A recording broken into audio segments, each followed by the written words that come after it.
네, 여러분 안녕하십니까. 트렌드 핫 이슈 조영구입니다. 추운 겨울 잘 이겨내셨습니다. 이제 따뜻한 봄날이 우리 곁으로 다가올 텐데, 자, 오늘 봄날에 예쁜 꽃 같은 기분 좋은 소식으로 시작하겠습니다.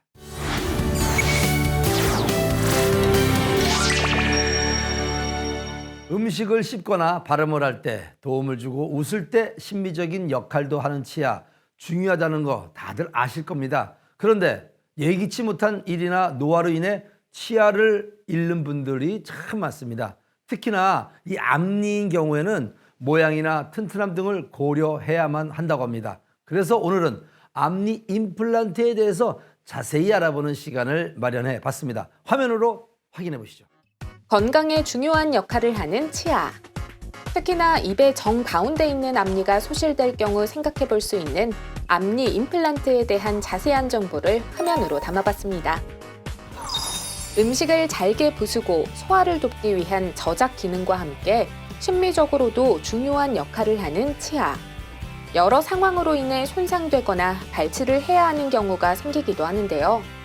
특히나 앞니가 소실될 경우 바깥으로 드러나 보이기 때문에 많은 분들이 빠르게 치료를 받기를 원하는데요.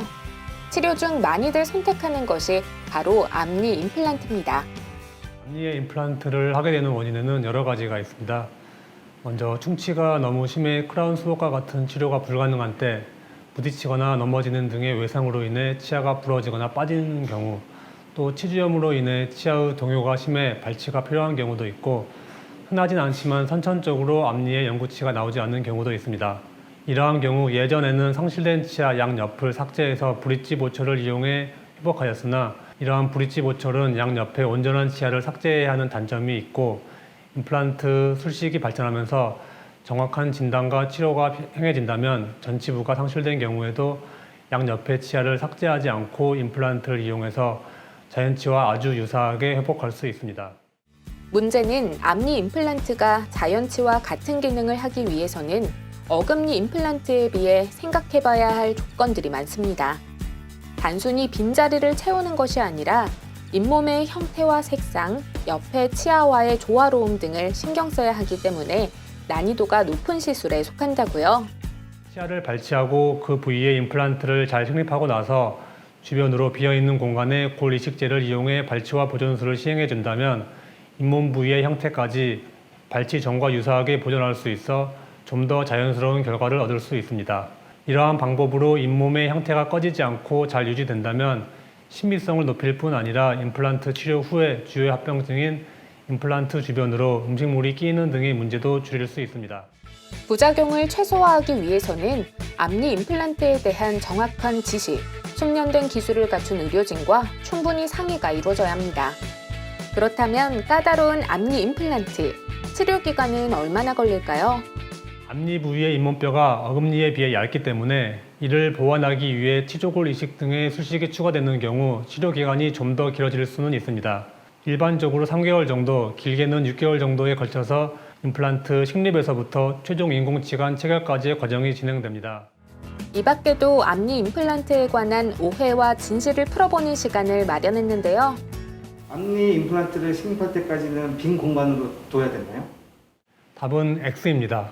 앞니이기 때문에 발치 후 임플란트 보철 수복하기까지 기간 동안 상실된 채로 지내시는 것은 아니고 일종의 틀니라고 볼 수 있는 작은 임시 의치나 양쪽 인접한 치아에 접착하는 임시 인공 치아를 제작해드리기 때문에 일상생활 하시는 데 크게 불편함이 없게 해드리고 있습니다. 앞니 임플란트의 경우 치아가 빠진 후 치료를 빨리 하면 좋은가요?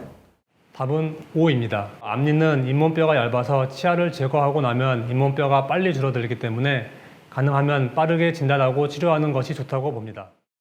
자연스러운 앞니 임플란트에 대한 이야기, 스튜디오에서 자세히 나눠보겠습니다.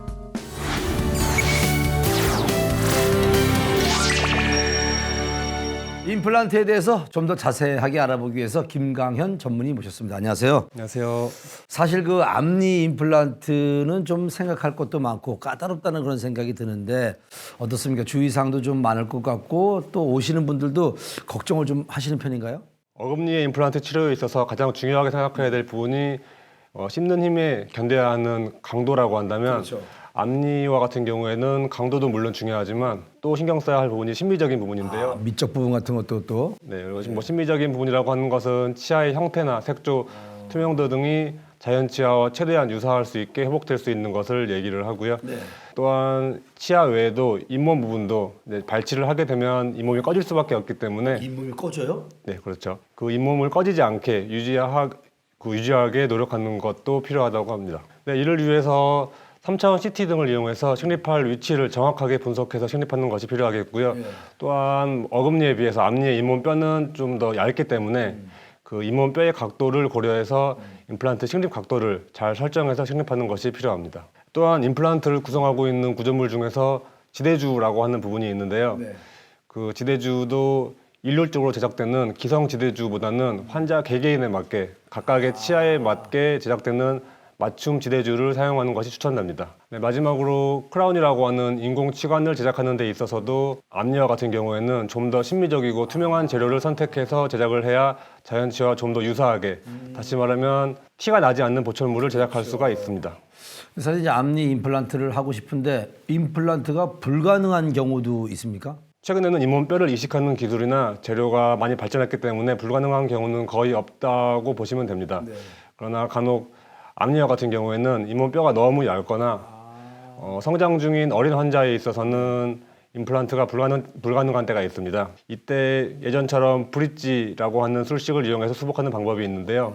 이 브릿지라고 하는 술식은 빠진 부위 양옆에 온전한 치아를 깎아야 되는 점이 있기 때문에 망설여지는 부분이 있고요. 이를 보완하기 위해서 양옆에 치아를 깎지 않고 치아의 뒷면에 무삭제로 브릿지를 제작해서 빠진 부위를 회복하는 경우도 있습니다. 임플란트는 사실 나이 드신 분들이 좀 많이 해당이 되는데 요즘 젊은 사람들도 많이 임플란트를 하나요? 네, 젊은 분들이 임플란트를 하는 경우도 많이 있는데 뭐 유전적으로 잇몸이 약하신 분들이 계시고요. 또 특히 젊으신 분들 중에서는 특히 요즘과 같은 겨울과 같은 경우에는 넘어지셔서 앞니가 부러지거나 빠지는 경우가 있습니다. 그런 경우에 앞니를 임플란트를 하는 경우가 많습니다. 자, 이제 어렵게 앞니 임플란트를 했습니다. 사실 또 임플란트한 이 앞니를 오랫동안 정말 사용하기 위해서는 관리하기 위해서는 어떻게 하는 게 좋을까요? 자연치 관리하시는 것과 크게 다르진 않는데요. 뭐 이솔질을 올바른 방법으로 잘 해주시고 특히 임플란트를 하는 경우에서는 아까 말씀드린 것처럼 잇몸이 꺼질 수가 있기 때문에 그 꺼진 부위에 치관 칫솔을 추가적으로 사용하는 것이 추천됩니다. 사실 임플란트를 했기 때문에 썩지도 않는 거니까 영구적인 거 아닌가 이렇게 생각하는 분들이 있는데 그게 아니군요. 네, 뭐 충치는 생기지가 않지만 잇몸이 계속 얇아질 수 있기 때문에 임플란트가 노출되거나 임플란트가 빠지는 경우도 간혹 있습니다. 자, 오늘은 앞니 임플란트에 대해서 자세히 알아봤습니다. 김광현 전문의께서 도움을 주셨습니다. 감사합니다. 네, 감사합니다.